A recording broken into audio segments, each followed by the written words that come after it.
Welcome to LOA Today. I'm Walt Thiessen, and this is your daily dose of happy. We're so happy you decided to join us today. Louis D'Souza is joining me from London, the UK, and we are talking about a topic that he brought up last week. He brought up a couple topics last week. Louis, you've been kind of in topic heaven, coming up with all these different topics lately. But this topic, not only did you come up with it, but it also inspired a listener to send in an email about the topic. So we got a lot to Yeah, get I'm keen to hear on that. today. It's going to be good. But before we get going, I want to take a moment to remind people what I've been saying the last few episodes, which is we are doing a special Thanksgiving here in the United States, Thanksgiving episode. Obviously, we don't record here on Thanksgiving Day. So I figured, well, why do we have to go without an episode that day? Why don't we create a Rampage of Gratitude episode? So people have been sending in their 3 to 5 or whatever gratitudes, things they're grateful for. All of our co-hosts are doing it. People from the listening audience are doing it. We even had a couple people who have been guests on the show expressing interest in sending it in. And I'm going to take all these and add in a bunch of my own and mix them all together and create this one long episode, Rampage of Gratitude. So it's a long way of saying if you'd like to be a part of it, we would love to include you as well. And there is a special web page you can go to in order to do it. It will basically connect you into a website called, I think it's videoask.com. You don't have to know about that because our link will just take you there. It's just a way of recording your particular answer to the question of what are you grateful for as we head into the Thanksgiving holiday. So if you are interested in participating, and some of our listeners have already done so, then just go to loatoday.net/gratitude, and it will take you right to the spot. So participate, join in, and let's make this a really, really good Rampage of Gratitude episode for Thanksgiving Day. In the meantime, though, we have good things and bad things to talk about, Louis, because that's what the topic is, doing good versus doing bad. And I figured I would start off with the email from listener Deborah, if you are ready and interested. Sound good to you? Yeah, let's do it. Hi, Deborah. All right. So Deborah is actually one of our really, really regular listeners. She's been contributing a lot of questions and so forth via email, via the LOA Today app and so forth. And so I'm going to read through what she says here. Fairly lengthy, so bear with me. She says, which harms the world more, people who are doing good or people who are bad? Interesting, she says. Firstly, I would say that there are no good or bad people per se, just people doing good or bad things.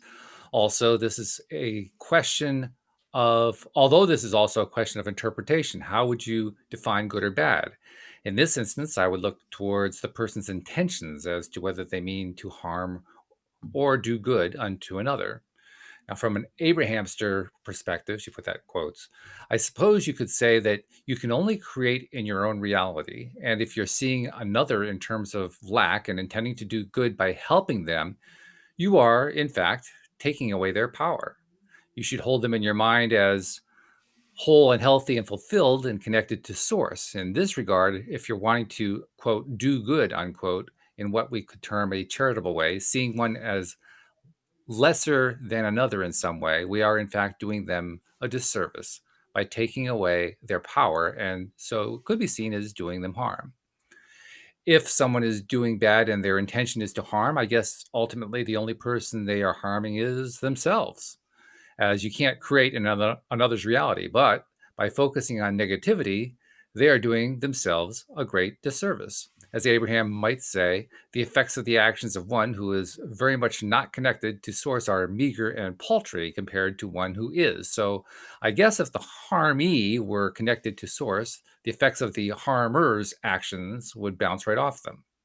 My understanding, she says, is that the best service you can be to others and to the world is to maintain your highest possible vibration, and that this in and of itself will be of major benefit to all. And then she has parenthetically, by the way, you mentioned people who are doing good and people that are bad. Don't know if this is just a question of semantics and you just meant people trying to do good and people intending to do harm unto others? Question mark. Love the discussion, she said. Some very helpful pointers. That was on last week's episode. Thank you both. My attention was very much caught by your opinion about not having an opinion. I can very much see how judging something as good or bad creates drama and problems, how important it is to be in acceptance of where we're currently at and not judge situations as bad. However, surely we all have opinions on things. This doesn't inherently mean that we label others or who don't share those opinions are wrong and can't be open or flexible. And then she clarifies by saying she doesn't listen live because she lives in the UK, gets up at 5 a.m. and listens to the podcast. So she says, I didn't directly help manifest the following, although if time is just a mental construct, maybe I did. But when you were talking about having opinions, I was thinking of the very subject you proposed to talk about next week, vaccines. And we will take that up literally next week. So certainly, especially in this current situation, I can see that it's crucial not to be defined by your opinions or to try to persuade others to hold a different point of view, as I see how divisive and corrosive that would be. And we aren't defined by our opinions. They're ultimately just thought forms that come and go, but we all do have them.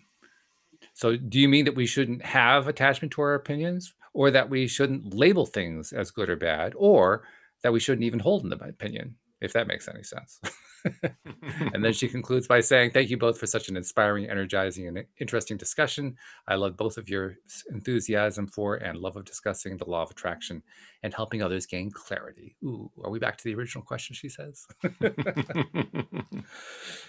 And she went on to say, sorry, I went on so long. But yeah, a lot of stuff there. What do you think? Well, let's start at the end. Okay. So when I'm saying no opinion, I've got lots of opinions about everything, but I don't expect you to agree with them, disagree with them, or not agree with them. And I don't hold my opinions for long, and I'm prepared to change them at the drop of a hat. Which is useful when I have you as a co-host on the show, because that means I know that every episode is going to be different, and I like that. Yep, exactly. So, I'm always amused at these people that are worried about, oh, Big Brother knows everything that I've ever done and all the rest of it. I say, who cares? Tomorrow I'm going to be such a different person. It doesn't matter what they found out about me yesterday. I'm going to be, and especially if I know they're onto me, then I can really play the different card. And they would so much expect me to react this way, and I'm reacting that way. So who cares? I'll be way out. Do you realize how many algorithms you're messing up with that particular attitude? I mean, it's really something. It's terrible. Somebody was saying to me, "Oh, you can't escape Big Brother." I said, "I don't want to. I want to be in the limelight because that's the only place I can hide anymore." You can only hide in plain sight. So I love it. So just to go back, Deborah, yes, you can have opinions. I have opinions of what I think is good for me at the moment. No problem with that. And I will follow that all the way until I get a better clarity. And then I'll move on to that, and I'll move on to that, and I'll move on to that. But I do not expect, want, or need anybody else to agree with it. That is incredibly empowering. Walter, I was in South Africa and I was on the beach. And if you're a white South African in those days, you were either a Christian or a waning Christian. So you were either leaving it or not very interested in Christianity, or you were a Christian. You were brought up in Christianity, so you were a Christian. So these reborn Christian bumped into me on the seafront when I was walking with a friend of mine. And he said to me, is Jesus Christ your Lord and Savior? I said, no. And he said, what? Oh, so do you believe in Christ? I said, yeah, absolutely. He was a great prophet. And he said, yeah, but so you don't agree that Jesus Christ is your Lord and Savior? I said, no, I don't. He said, okay, you're going to hell. I said, great, I love that place. It's a nice hot place, isn't it? This is called messing with someone's mind, by the way. It was just my truth. I wasn't even trying to mess with his mind. I was just trying to say to him that you've got your opinion. I'll let you keep it, but I've got mine, and I'm not going to let you change it at all. And if you don't back off, I can play many other games if I needed to, But, so the leader of his group came to him, tapped on his shoulder, and he said, leave that one alone. Sounds so funny. That's one of the special people. So the leader didn't even come to chat with me either. He decided that this one was to be left because, Yes. they've got their little niche, and they can trap many people with that niche. But there's certain people that are way outside of it. And so the bottom line is, as I was saying, when I go to Speaker's Corner, I love helping the Christians understand their belief better. I love helping the Muslims understand their belief better. I love helping the atheist understand what life's about better. So, I want people to keep on following whatever feels very, very good to them. And when it's not feeling so good, they're going to start changing. They're going to start looking elsewhere, and other things will influence them to a greater degree. That is a natural process of how it works. And so yeah, from an opinion point of view, the thing that I'm really getting at is I'm very, very flexible. There's certain things that are really kind of solidified in stone for me, and that's like the law of attraction. It's one of those core beliefs which don't include any religion or anything. It is very, very simply down to the basics. What you put your mind on, you manifest. The law of attraction will take that vibration and amplify it. So you really get to that a point where there are certain things that, as long as I live, I think I will still have an appreciation in the physical universe for the law of attraction. And there is some qualifications there. So, the thing about opinion is, if it works for you and it works in every scenario, in every subject and every topic and every dimension of your life, then it is something that you can probably hold fairly clearly as an opinion. But again, if somebody else comes up with a clearer definition or idea of what the law of attraction is or isn't, I'll be onto that in a split second. If it feels right and I want to go with it, then hey, the law of attraction will take more of a back seat, and this new philosophy will be integrated into me, and I'll run with it. So the important aspect about opinions is really that understand what you know, where you're going, but don't need to pull, push, drag, cajole, manipulate other people to agree with it and to follow it. And so let's go to this good or bad thing. So the people that think they're doing good in the world are probably a lot of the people who are following different religions.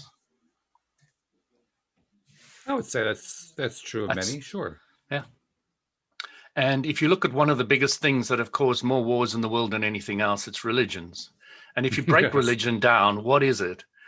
Religion is one thing. Religion is a belief that you hold, that you are generally, more often than not, I would say, you're trying to get somebody else to agree with. Mhm. And millions and millions and millions and millions of people have died in the name of I'm right and you're wrong, and you must Which agree is with me. which is pretty odd, actually, because I found now, like you, I was raised in a Christian environment, and for me, I was most of my time associating with people of religious faith and so forth. I was trying to spend most of that time just trying to convince myself it was true. I didn't have any time to convince anybody else of it. So these You're probably in the boat, Walter, many of us were. And I would so agree with that. the idea of trying to We convince weren't somebody very else that what successful, were we, Walter? no, not really, no. What I heard when evangelizing was, it's like my eyes popped out of my head, like, people really do that? Yeah, no, it was a horrendous concept to me in the beginning. People going to Africa and they spend time in little groups, encouraging, in many different ways, other people to agree with what they believe. It's like, Mm, wow, they actually do this. And then I started to see why it grabbed hold. And it was an interesting thing for me. It grabbed hold because it was the lesser of the evil, based on what they were previously believing. Oftentimes, it yeah. was like, it's a little easier to believe that than it is to believe that. Mm. So, it had quite a foothold, many of the religions there. But There is a huge surge on planet Earth at the moment because of the internet, because of media, because of knowledge, because of people like LOA Today's guys, that a lot of people are now choosing to follow their own path. Yeah, and that's a path. That's a pattern that's been going on for quite some time, I Yeah, think. But you're right; it's yeah, gotten a real surge since the internet came real along. surge at Yeah. the moment. So, you know, some of us call ourselves Abrahamsters, which is somebody who follows Abraham Hicks. Thought I'd clarify that in case somebody doesn't know what an Abrahamster is. Um, but you know, But I Abram will doesn't. say, I will say that it does seem at times like we're running on a wheel. I just thought I'd throw that in there. Yeah, I've got that image in my head now. I can't get out. It's my fault. It's my fault. Yeah, it's your fault. So you've got the Abraham hamsters who are demanding or encouraging strongly that you don't treat them as religion, belief. You don't have to tithe. You don't have to do anything. You can agree or disagree with them. They don't care. And then you've got a guru out of India at the moment who's become incredibly popular. He's number 20 in the most influential individuals in India. And he's got millions of volunteers worldwide. And what he says about the volunteers is quite amusing. He says, I can't hire them and I can't fire them. No, that's annoying, I have to say. And he also says, I'm not a religion, I'm not a path, do whatever you want. But people are going to call me guru and there's nothing much I can do about it. And it's just the way it is. I'm And sympathetic to him, actually. yeah. So, there's a huge amount of groups out there which you can kind of identify with, and you can, because you're not having to or forced to, like you would be in Christianity or something. If you're Christian, you can't say you're a Muslim as well. You just can't do that. But here you can say I'm an Abrahamster and I follow this and I follow that and I follow that and I follow that. And I already know what I believe and I'm following that too. And that's really where I'm going. So there's a huge empowerment of the individual to know who he is and where they're going, which is great. That is good. Yes, So I it's wanted to go reflective to of the a few things. Let me just mention it's reflective of a few things that I think are important. The most important one of all, and this again ties back to what you mentioned a moment ago about how the internet has contributed to this surge in desire and in action to think for themselves and adopt their own beliefs and share the beliefs with others who are of similar mindsets and so forth. And that is, it has, I think, I don't want to say create because it's been there all along. It has reinforced the prevalent freedom that is our birthright, that is part of who we are as creatures and as creators of source energy. And it is a freedom that is not given by some outside authority. It's not a freedom that can be taken away. It's a freedom that is evolving and creating within our own minds. And so many of us are sharing that it just keeps increasing and exponentially. I think that's what I'm trying to get to. It's just like this ever increasing freedom. And I just think that's really cool. So I just wanted to mention that. Yeah, no, absolutely. I completely agree. Yeah. The other aspect we wanted to go on to was the bad guys. Oh, Now, yes. Here we the go. bad guys have killed one or two people, stolen one or two things, and they're in prison, and that's it. So who's worse, the good guys or the bad guys? That's what I wanted to leave everybody to think about. Yeah, that could take a lot more than a single show, I think, to talk about that one. Yeah. No, I think you can just leave it at that. Which guys do you think have done more harm on this planet, the good guys or the bad guys? Well, there is something to be said for just leaving it at that, which is I don't really want to spend a whole lot of time focusing on what I don't want. Exactly. So, yeah. Yeah. So all right. So that's when you start we'll getting the scrap the opinion part of about doing the extra episode. The extra episode is now off the table. So forget what I said about that. So what we start realizing, and this is a big topic, is that there is no good and evil. Ooh. Yeah. So there's perspective, as it says in Richard Bach Illusions. Perspective, use it or lose it. Hmm. And it's an individual thing. You've got an individual perspective, because I promise you, and much as Walt and I are on the same page, you have a different perspective to me on many things. Not the least of which is that I see an ocean behind you. You don't see that. I see the planet behind you. The planet, yes. So yeah, and it's great. I think that unique aspect of us each individuals having our own individual perspective is so delicious and visceral and enjoyable. But you need to get to that place of not needing anybody else to see my planet in the back of Walt, or or something else. I don't need you to see that. I just want you to find your own path, and I'll encourage you and help you find your own path. And that is something I have infinite amount of enjoyment doing. So, and I manifest those situations in an unprecedented amount of ways in my life, all day, every day. That once you found your passion, or some of your passions, because there'll often be more than one, you just go for it and you find it. I'm going to have to hold my high 19s again. We'll do some ginshin. My voice is going a bit wonky. So guys, I'm just holding my higher self here. I'm digging in a little bit where it's a little bit sore there, and that'll really help my voice. You'll notice it'll start going a bit deeper very shortly. And for people who aren't seeing the video, he's grabbing his upper arms above the elbow near the shoulder. Between the elbow and the shoulder, there's a little soft spot on the outside that you can dig your fingers in a little bit. When you feel a little bit of pain, you just hold it gently over it. You don't have to push or pull or anything. You're working with energy here. And, I can already feel my voice getting a little bit easier. So working with the energy of the body is just so nice once you start getting it. Anybody's coughing or got corona, I strongly recommend just holding these points here.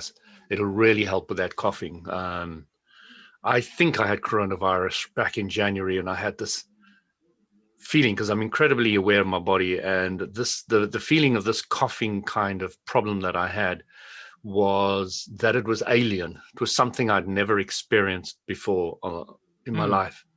And the word jumped out at me in so many ways, the word alien. What I meant by alien was very simply this: not from another planet, but from the point of view as I hadn't experienced it before.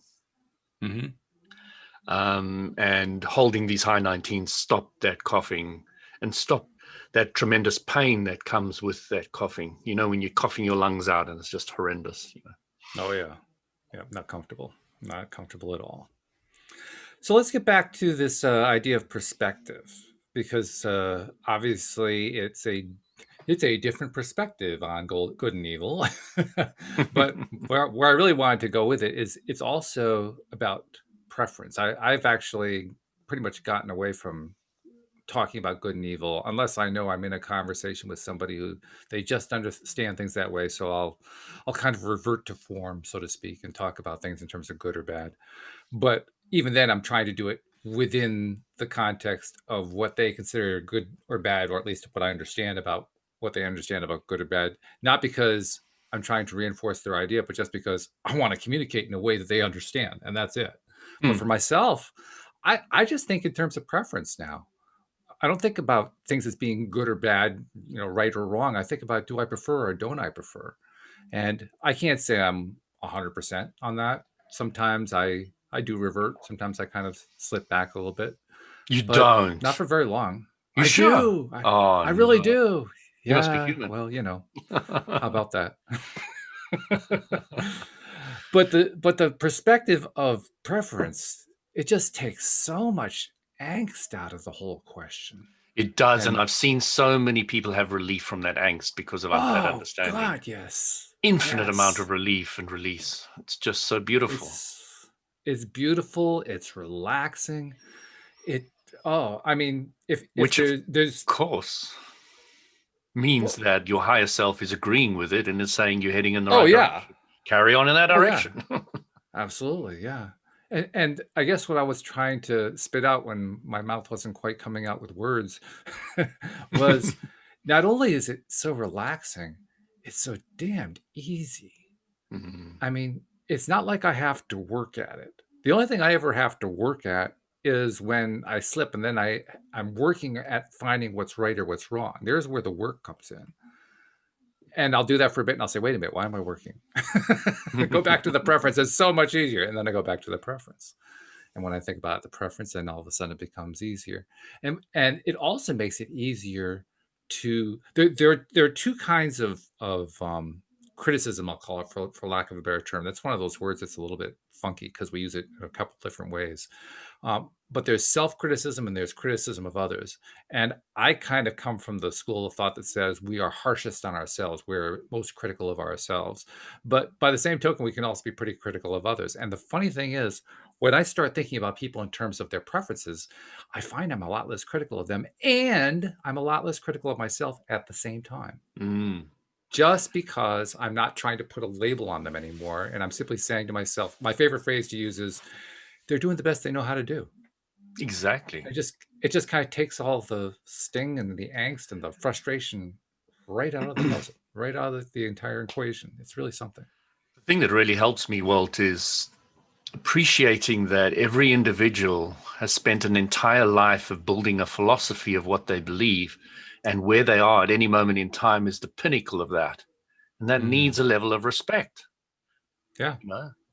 And for you to go there and just bash it around is just not particularly helpful. It's just Well, you not. mentioned you mentioned the book Illusions. That's not actually something that Richard does to Donald. he, he points out to him the one thing he's come there for his entire lifetime to learn. He points it out in 5 seconds, and he does it dismissively.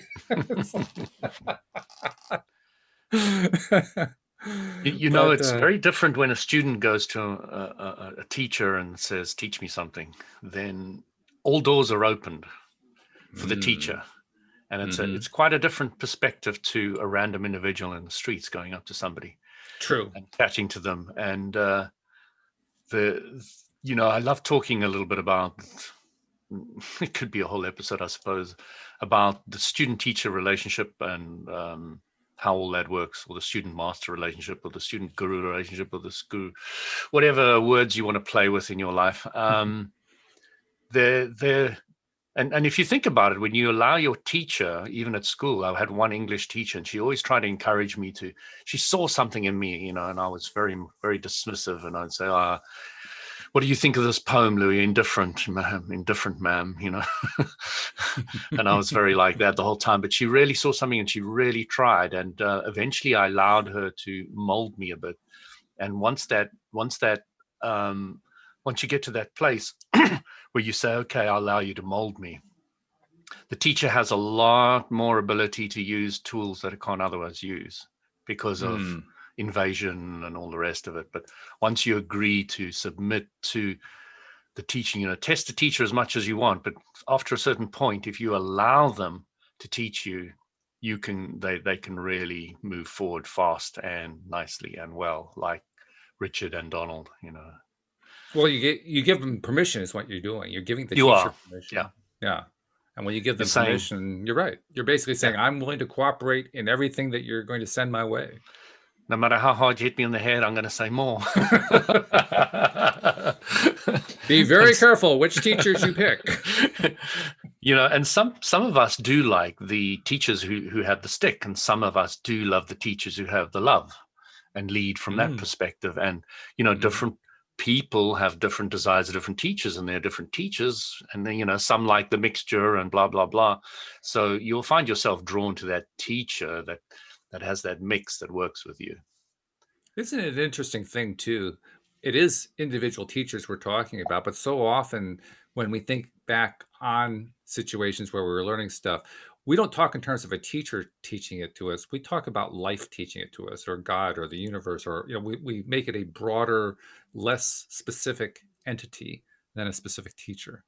Have you ever Mm. noticed that? Mm. Yeah.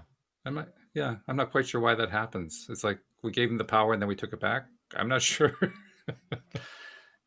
Sometimes you evolve past the teacher, and then you Mm, need to leave them and move on to another one. And That happens quite often, sometimes more often than you believe. And the more often it happens, it's quite good because it means you're progressing and you can see your progress quite nicely and easily. In martial arts, I learned this and I was fascinated the first time I heard it because I'd always heard of a master or teacher trying to hold a student. But in martial arts in China, the only time a teacher was truly happy is once the student surpassed them. Only then Yes, did they feel like a success. And I was like, wow, I'd never really thought of that. That is that's so good. cool. I want to work with Yeah, that philosophy. That agrees with me. And I like that a lot. I have helped people that have surpassed me and gone on to Mhm. do incredible things, and it's great. I really feel good about that. And some people would maybe not feel good about that if depending on what level of ego they got. But I often realize that a lot of people come into my life for very short periods of time just to get one or two lessons and go. And that's fine by me because I'm not particularly fond of the crowds. Um, so I've got my family, I've got my own crowd, and it's just beautiful. I love that. So that works very Mhm. well with me. Hey. But to have huge, like this guru I was talking about, he has millions of people around the world following him. And he says, you think you've got responsibility of your family or few people you look after. I've got a responsibility for millions. So, it's a very different deal to be able to get there. And I said to my mentor once, "Oh, I could become a pope. It's easy. It's no problem." She said, "You really think you could become a pope? You can handle that level of power and responsibility? Do you really think so?" And I had to look at it from another angle altogether. And I started to realize that those individuals are are quite interesting. They really are, who can handle that level of attention and power and responsibility. I think that probably one thing that sets the really good ones apart, and I'm kind of in keeping in my own mind people who I find to be not only influential to my life, but positively so, in a way that I really like, that feels good, that I prefer. um, and that is, such people are not only good teachers, they're also good students. Because to me, one of the most interesting phenomena in life is where the teacher becomes the student and the student becomes the teacher, where roles reverse.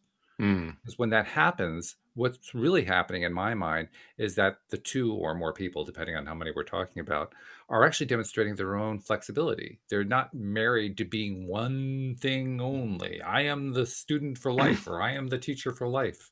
They're saying, I don't have all the answers. I have some. I'll share what I've got, and I'm willing to hear what you got. mm. That's flexibility. That's being willing to just go with whatever is coming my way and making the most out of it. What I realized about being often a teacher is that I'm learning a lot of the time how to teach better.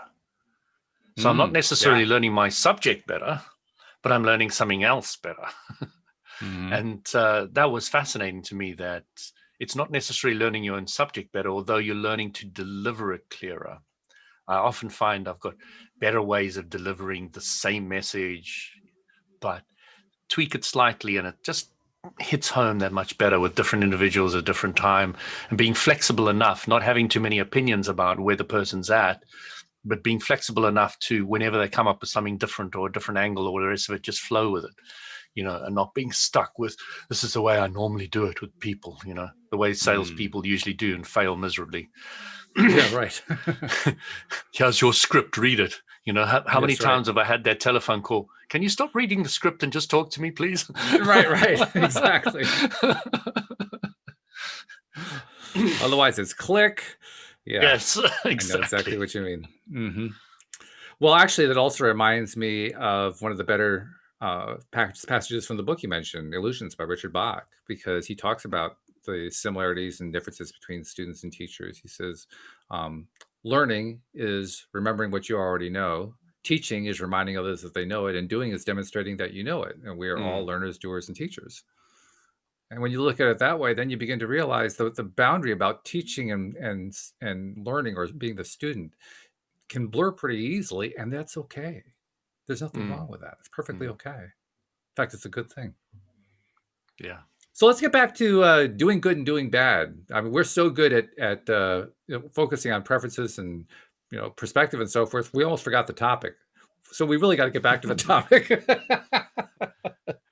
I think the topic has been covered with everything we've been saying. Really, I mean, you can really paint a broad stroke with good and bad, can't you? So, Mm. it covers many facets and aspects of our lives. I used to be worried before I had children. How am I going to bring them up? Am I going to be a capable dad and all that absolute rubbish? Good dad, not a bad dad. Um, and then you have a kid, and you're just trying to clean the bum and get a dry nappy on. You've got no time to think about being good or bad or anything. You're just trying to get enough sleep to survive the next day of work. And Right? it's being a good or bad dad doesn't come into it at all. Not really, no. Which is very, very funny. And then you start realizing that, hey, it's not my life. It's not my life to be a good dad or bad dad. They chose me, so they're gonna have to suffer with what they got. I'll do the best I can, and that's it. Off I go. And then you start realizing that, I shouldn't even be teaching my child anything. Life's the teacher. Oh my gosh, how does that work? Okay, let life happen to them. Okay, that's one of the best things I can allow to do is let them deal with life.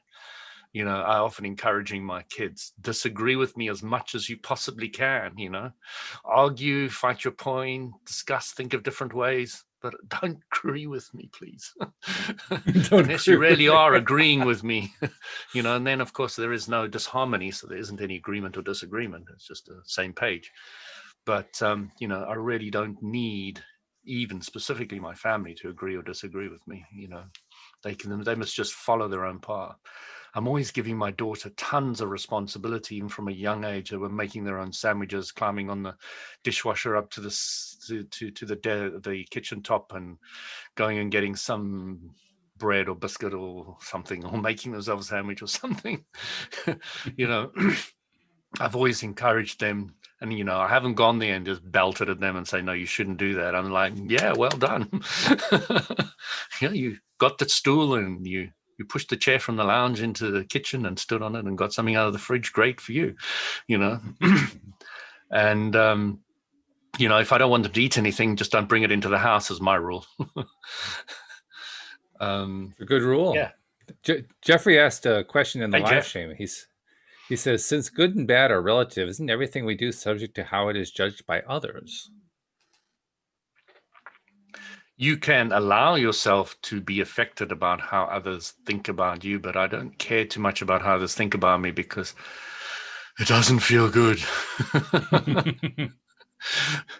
Which means, follow your own path, follow your own right and wrong, go with it, flow with it. And, if other people want to enforce their right and wrong on you, it's instant they start to enforce. I know that that's not what I agree with or play with. I might, because of severe results to not obeying, I may act as though I'm obeying, but inside me, they can't take away what I really believe and feel and where I'm going. So, I'm quite happy to be flexible enough to do whatever is necessary to survive. But I'll still know exactly who I am and where I'm going and what I want. And I will keep that focus, and the universal law of attraction will help me manifest it. Which is fabulous. That's really the way to do it, in my opinion, as well. But Jeffrey's question does bring up something useful. It kind of harkens back to what we were talking about toward the beginning of this discussion, when we were making reference to the major religions of the world and how they had influenced your life and mine, and how you have the experience of interacting with people from various religions and help them understand their own religion better and so forth.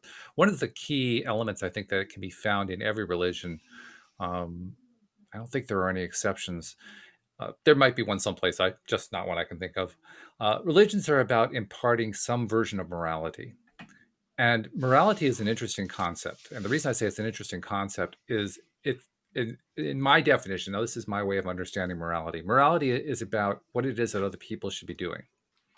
It's almost never about what I myself should be doing. It's rather what everybody else should be doing. And the person who is a moralist, a moralistic type person, in my view, and I can say this from years of experience, is somebody who has basically built a very effective box around themselves. They have limited their experience in amazing ways, and they have managed, and I can say this from direct experience because I did this for many years, they have made it very difficult to enjoy their own lives because their entire lives now get wrapped up in how is everybody else doing in terms of meeting the moral objectives that I've laid out for them. Mm. And having to deal with the fact that, oh my God, they're all independent thinkers. What the hell am I going to do? They're not following my moral precepts. What's wrong with them? Maybe I should start guilting them some more. Maybe I should start throwing some guilt out. That'll make me feel better, right? Except it never So, does. so you know what happens when they start doing that, when they start belting out their level of punishment and control and manipulation to get people to agree with theirs. They they scatter their energies far and wide Oh in God, a yes. fruitless attempt, and it makes them horrible, bitter, tired, annoyed, frustrated, angry individuals. And there's a lot of examples of those around the planet. And you know, you start seeing, as soon as you see one of those individuals and you speak to them for a while, you start seeing how they're trying to control situations and events and people and beliefs outside themselves. And it really is draining. It takes your energy and absolutely eviscerates it and annihilates it. And then you land up with this puff of energy and self-confidence and esteem and power that you try and wield. And of course, it's not very effective or powerful. And eventually you decide, and you're forced in a way to turn inside again and look inside and stop controlling others and letting go and letting God and all the rest of it. Unless Because you're it really is. determined. If you're determined, then you're just going to continue to make life as miserable as possible for yourself and others while you hang on for dear life to that power that you are building for yourself with your moral, superiority or whatever it might be. Yeah, a lot of Yeah, fun. it eventually, the law of attraction is just going to make that bigger and bigger and bigger and bigger, and you're going to get Mhm. tighter and tighter and tighter and weaker and weaker and weaker. There's a And reason then, why such people die off young. I'm just saying. yeah.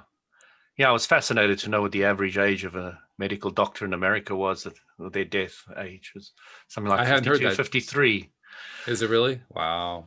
Yeah. Because there's this book that was written by a doctor. He was first a vet, and he said the thing I learned between a doctor and a vet is the animals couldn't tell him what was wrong with them.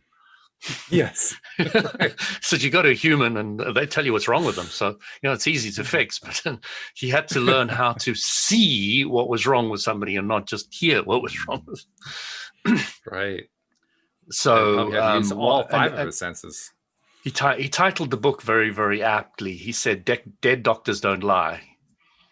Ooh, yeah, that's to the point. The average age of a doctor's death is 53 in America, so dead doctors don't lie. They must be telling the truth, hey? There's something weird and about that logic, but I won't go there. But yeah, it's just really pointing out that these people that are supposed to be healing you are not managing to maintain their own. They're not a product of the product. I've told this story before, but it reminds me of the story of the guy who was, I think it was told by Sean Aker, who's one of the positive psychology guys.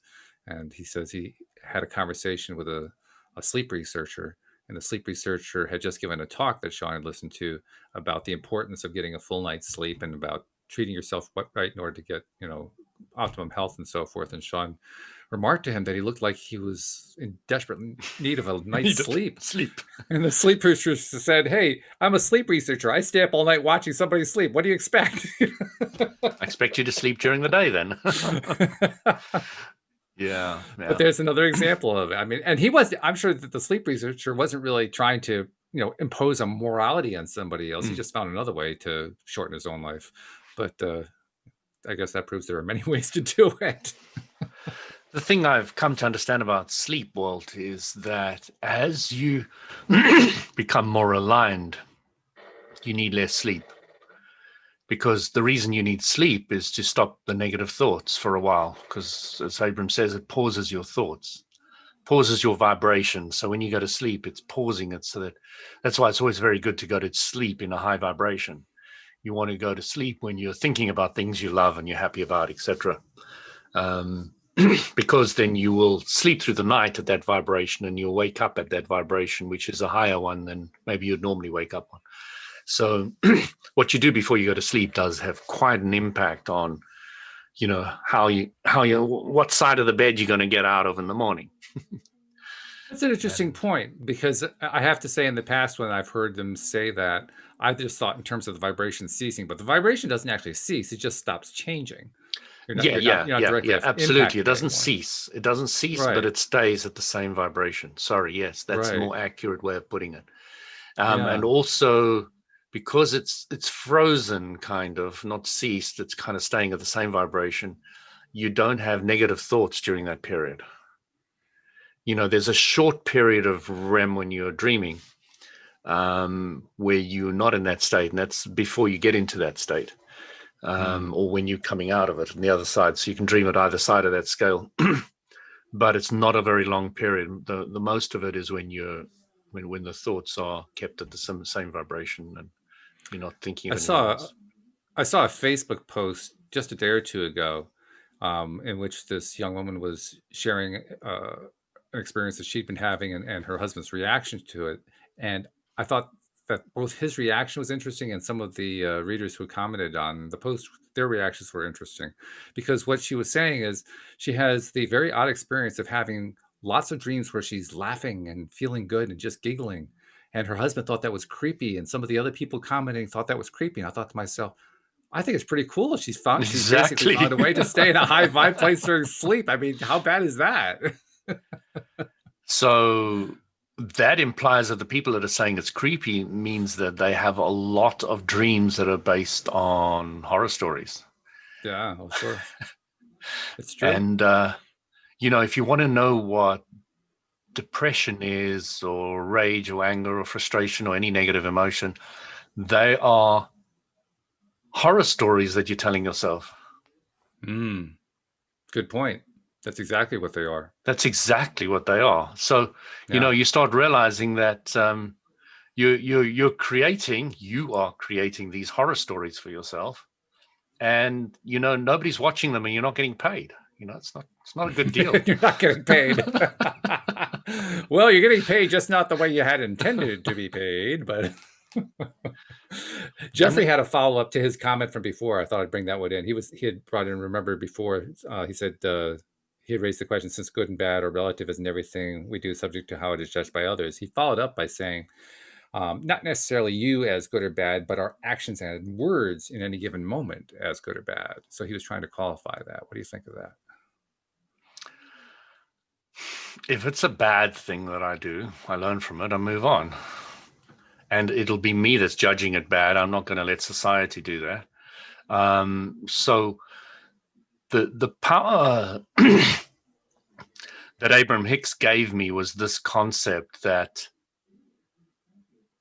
negative emotion is there as an expansion tool.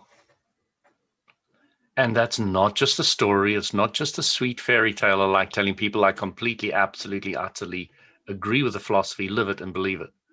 So, when I feel negative emotion, I'm getting excited. Oh, this is a lesson. I'm going to expand from this. What's going to happen? Well, how can I expand from this? This is the excitement I get from negativity. Definitely an advanced perspective. And, if somebody else is judging me for it, it's their problem.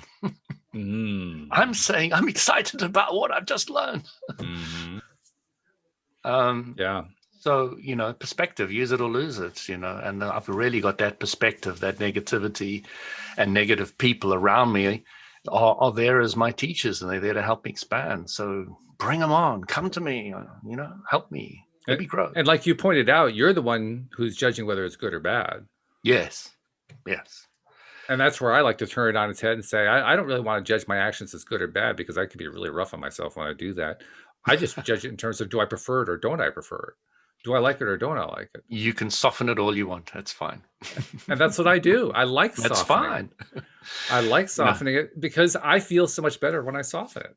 So Then that's why I that's do it. exactly what is right for you. For me, I'm so Exactly. comfortable with thinking of it as bad because I don't really think of it as bad that it's very comfortable to use the word bad for me. Well, It there's a whole society of global masochists who are saying he's one of us, I think. I love it. uh, so what I would recommend people do is start making love stories in your mind. Start Ooh. making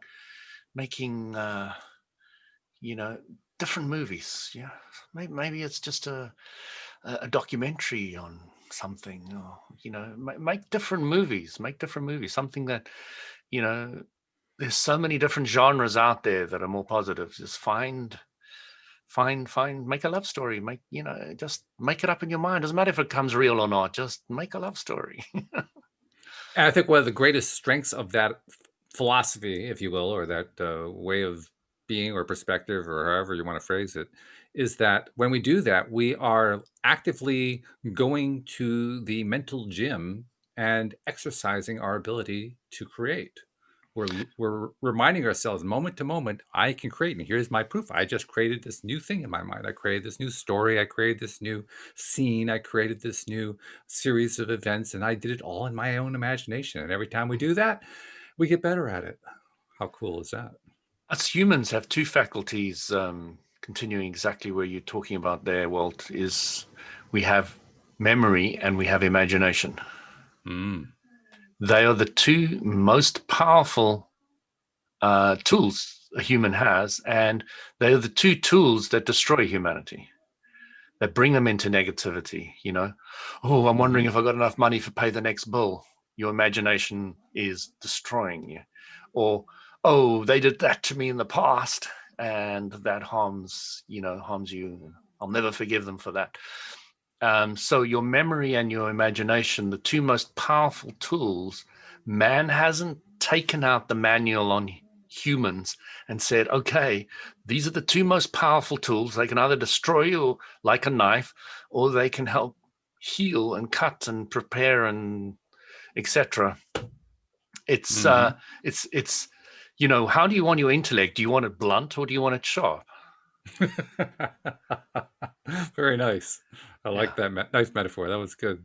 Now, Jeffrey's got a follow up, so we got to follow up on his question here. He says, do we have a responsibility to others to do as much good as possible, or to try to smooth over rough spots when we have done something considered bad? My definition of bad, he says, is that it harms myself or someone else.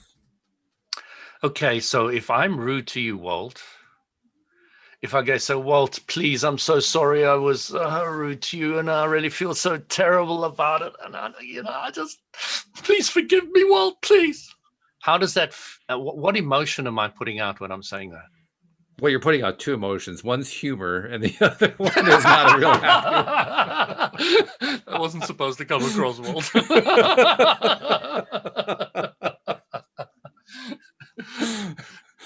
So what I'm trying to point out, Jeff, is that action of trying to get somebody else to um, accept your apology is not particularly useful, because you're now focusing on what you don't want and you're amplifying, or the law of attraction is amplifying it. So what is the greatest gift you can give anybody is what I always say. And Walt knows the answer. I'm waiting. I can hardly wait to see what way you're going to phrase it this time. Your own happiness. Hmm. So I did something to a parent recently that I didn't recognize her or her child. So I could have, the next time I bumped into them, felt very bad about it. But instead, I remembered their names and their faces and I greeted them and I was very happy and I chatted and I was all jovial. Now, I could have said, please forgive me for not remembering your name last time, etc., etc. And I feel so bad about it. But I don't do any of that stuff anymore. It's just not part of my existence anymore. And Which now is probably just I've as learned it's what I probably just as don't want. well. I learned what I don't want. I'm now focused on what I do want, remembering their names and their faces. And I go there with the upgraded version of Louis and present it. And that's it. Game over. Which is probably just as well, because if you'd actually said that to her, she would have said, I didn't realize that you didn't know my Exactly. name. That could easily have happened too. Yes, very easily have happened. So you just wasted all that What negative are you energy talking pouring out about? that stuff. That's when your imagination is cutting you up into ribbons. Oh my goodness, yes. Yeah, that is actually a great example of how we are really good at tearing ourselves apart if we want to, just ripping into ourselves, criticizing ourselves to death. You're literally And cutting the clothes off your body if you want a for the visual metaphor. representation of what's happening. You're cutting and lacerating into yourself, and it's really of no value.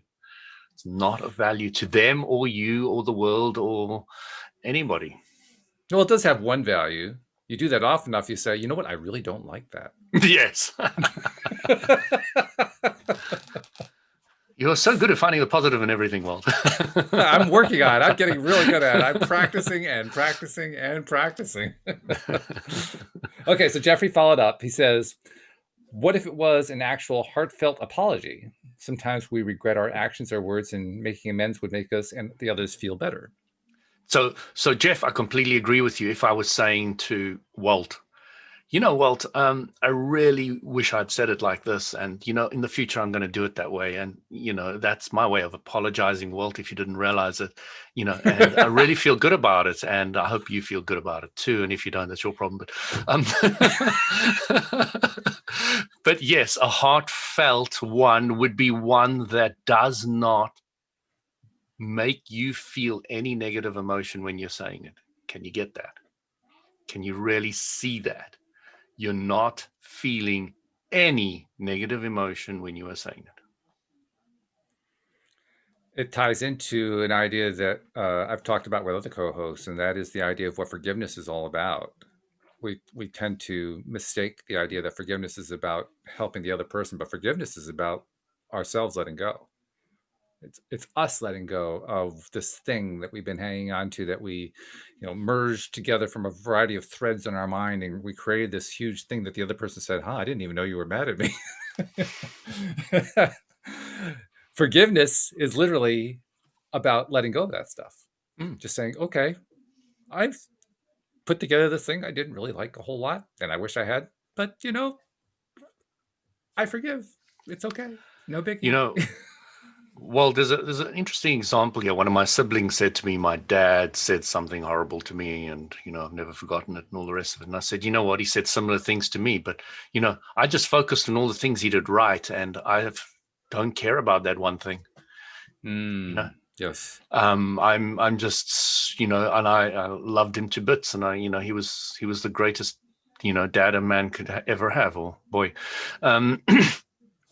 And did he make mistakes? Did he do things wrong? I said to my daughter, when you grow older and you dislike me, or you become a teenager and you got all these problems with me, I'm just going to laugh at you, and I'm going to say, focus on all the things you did like about me and carry on with your life.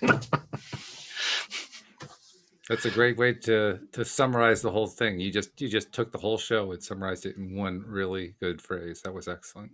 I do want to take a moment before we completely run out of time to remind people, first of all, if you want to be part of the Rampage of Gratitude video that we're doing for Thursday, just go to loatoday.net/gratitude, and you can use your phone to record the things you're grateful for as we approach the Thanksgiving holiday season. And also take advantage and take a moment, if you haven't already done it, to download the LOA Today app and do like Deborah did. And she sent us this long piece that we use here on the show. You can ask questions, you can share insights, do what you want, but that's one of the reasons we have the app, is so that you can use that form for asking a question. So please do so. So, okay, well, I think we did this one pretty well, Louis. We've got another one coming up next week that's going to be a lot of fun, the vaccines question. But I would say for the moment, we have done our job. So thank you very much. Have a good or bad day. Have a good or bad day. That's right. So thank you very much. Thank you to Jeffrey and our other live streamers. I saw Nasha was in there. Hi there, Nasha. And thank you especially to our podcast listeners as well. We'll see you all next time here on LOA Today. Goodbye, everybody. Carpe diem. Bye.